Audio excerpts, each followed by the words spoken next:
I'm Abby, and this is my friend Grag. Say hello, Grag. Hello, Grag. Grag is a Neanderthal who would have lived about 60,000 years ago and would have looked more like this. Grag is going to help us answer the question, what was a Neanderthal day like? But let's start a little smaller first. So, Grag, what do you have planned for today? Well, I think I might help out my family with getting some food. Or maybe I'll work on my stone tool making. You sound so unsure. My schedule is pretty set for today, tomorrow, even next week. And we do such different things. Why do you think our days look so different? Maybe it has something to do with how different you modern humans live from us Neanderthals. The way that Neanderthals used their time had a lot to do with how we lived with other Neanderthals. Archaeologists recently studied the remains of Neanderthals found together in caves in Siberia. From these remains, they think that us Neanderthals lived in groups of 10 to 20 members. At this same cave, they looked at how much their bones had grown, which told them that these groups had adults, teenagers, kids, and babies. We can tell even more by looking at these individuals' DNA. Abby, can you explain what DNA is and how we use it to learn about Neanderthals? Sure thing, Greg. DNA is like an organism's blueprint. It is made up of nucleotides that arrange themselves in specific orders that then in turn tell cells to do something. So, by stretching it out with lab equipment and looking at its different parts, we can tell a few different things about the organism. This is called sequencing. Through sequencing the tiny pieces of DNA we find from Neanderthals, we can tell if an individual had XX chromosomes or XY chromosomes and how the Neanderthals were related to each other.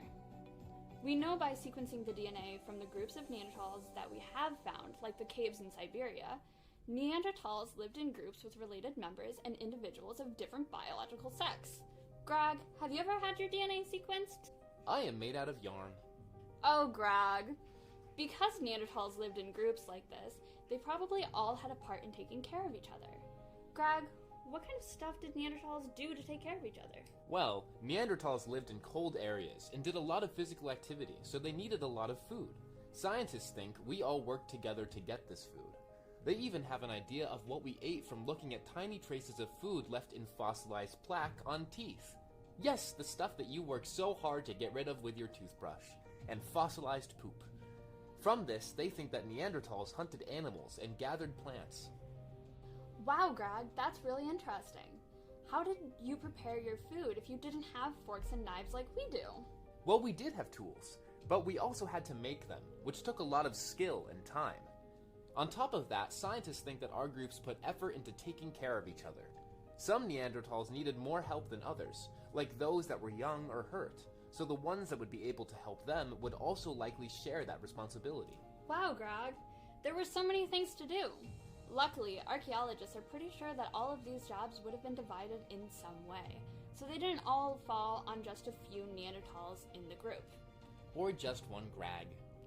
It's hard to know specific behaviors because we have limited data, and it all happened so long ago. But, based off what seemed like broken and healed Neanderthal bones, and the sheer size of animal bones found with them, we know that Neanderthals hunted together, likely in mixed-sex groups. That being said, there was probably some division of tasks based on ability or their group's traditions. Based on chipping in the Neanderthals' teeth, we can see that Neanderthals used their teeth to hold things while they were working, almost like a third hand. But we didn't all hold the same things. Scientists think that different Neanderthals used their teeth to hold different things.